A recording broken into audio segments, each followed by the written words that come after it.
Hey, good morning, friends. Today, my friends, is Wednesday, May the 7th, 2025, and the time now is 7:32 a.m. So, friends, I want to talk briefly about Donald Trump, and I want to talk specifically about the fact that Donald Trump recently completed his first 100 days of his second term, this current term in office. Now, friends, in the United States, the first 100 days is a big deal, okay? A big deal for a president. This is especially for historians and commentators and observers on US politics, society, and domestic affairs, how they see it.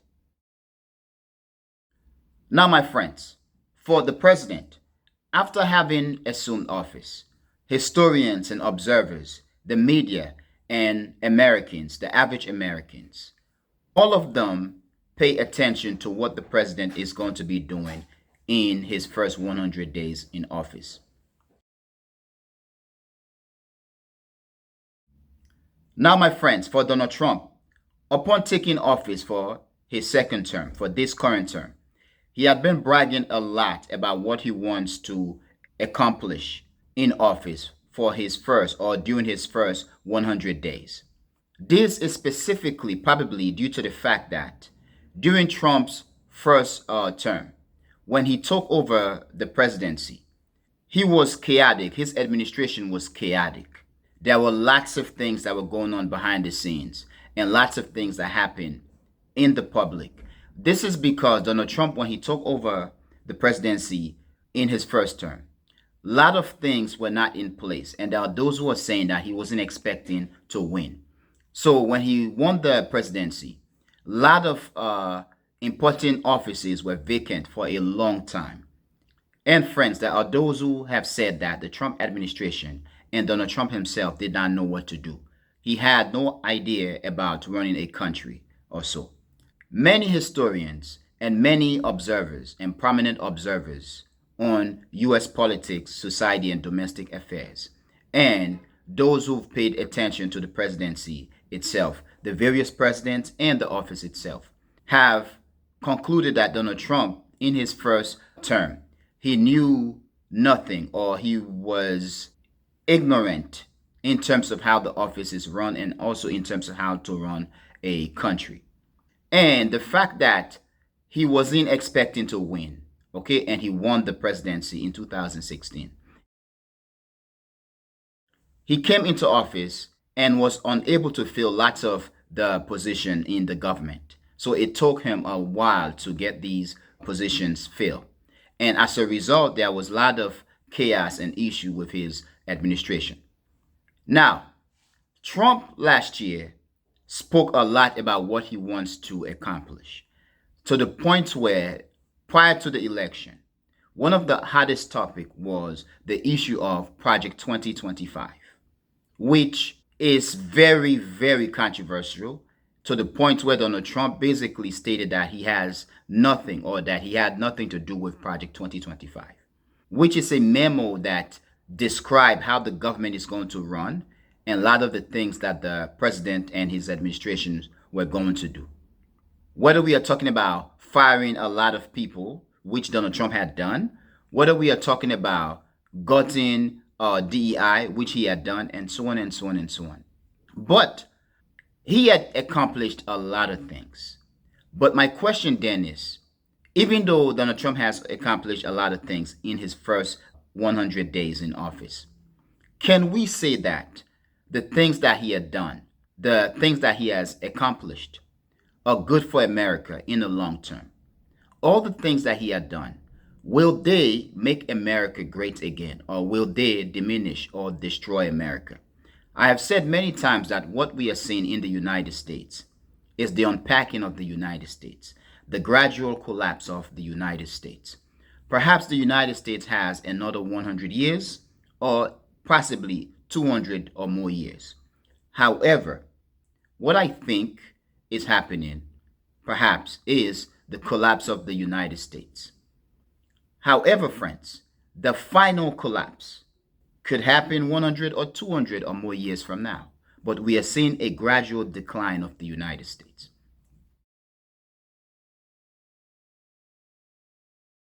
Since Donald Trump took over, he had signed, the last time I checked, over 200 or possibly 300 executive orders. And the majority of these executive orders, as I've heard or thought of or read about, are very controversial. Donald Trump, in the process, is deporting lots of quote unquote illegal immigrants out of the United States. And it is said, okay, that he is also deporting even US citizens. Donald Trump is currently in a fight, a hot fight, a battle against the Supreme Court of the United States, one of the three pillars of American government, of the United States government. The Supreme Court many times have issued order for Donald Trump to do according to the description or the prescribes of the Constitution. One being that Donald Trump should bring back to the United States those Americans or people who, according to the Supreme Court, Donald Trump illegally deported from the United States. There are people who it is said that Donald Trump has deported them to other countries. So far, we are seeing a hot war between Donald Trump and the Supreme Court.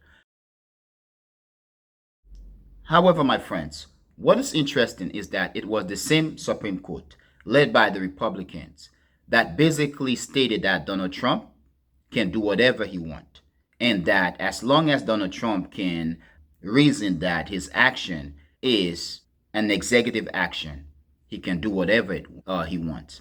But it is also interesting now, it seems that the court and many in the United States, and even in the Republican Party or on the right, are coming at Donald Trump. And I do believe they are not doing it because he is doing wrong. They are doing it because what he is doing is backfiring against them financially and also in various ways. So, my friends, they feel threatened by what Donald Trump is doing. But these are the same people who voted for Donald Trump or who have empowered Donald Trump because they felt that what Donald Trump was going to be doing was basically going to attack other people, was going to go against other people, blacks and brown people in the United States, poor and marginalized people, and not white people or the money people, the money bags out there. Now, Donald Trump has waged an economic slash a trade war against the rest of the world, over 180 countries. He is currently in a hot trade war against China or with China. And so far, the United States is losing the trade war to the point where Donald Trump even began to take back some of the things that he had done, okay? The tariffs. He had basically halted tariff against the rest of the world, but continued to go butt heads against China or with China. And the Chinese are standing strong and they are saying that they are not going to back down. Donald Trump is causing what many are saying to be a constitutional crisis in the United States. Donald Trump, as much as he had accused Joe Biden and previous American president of making America the laughingstock of the world, currently, we have to be honest, the United States, as led by Donald Trump, is becoming the laughingstock of the world. Donald Trump made an allegation or statement that the rest of the world is calling to kiss his ass. I do believe if there is one event or one statement that could have destroyed the United States economy or eliminate the trust that the rest of the world has for Donald Trump and the United States, would be that one comment or statement in which Donald Trump states that the rest of the world, world leaders and countries are calling him to kiss his ass. The truth here is no country in the world and no people in the world wants to see their country or their leaders bowing to Donald Trump, kissing the ass of Donald Trump, whether we are talking about figuratively or literally.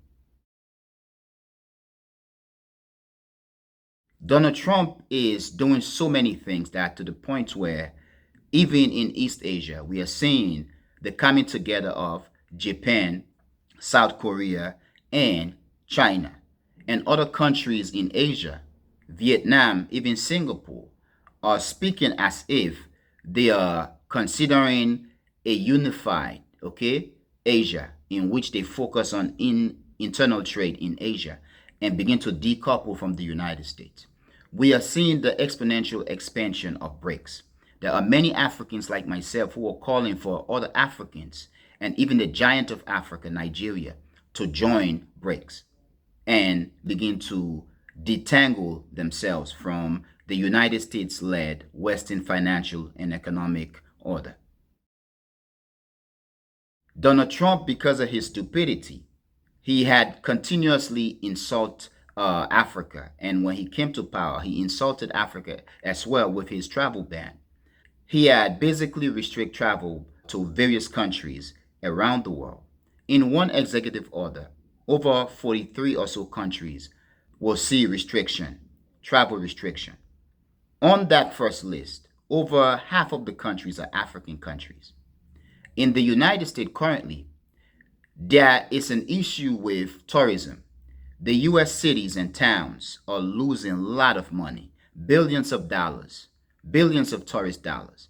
It is said that many tourists around the world are not trying to come to the United States.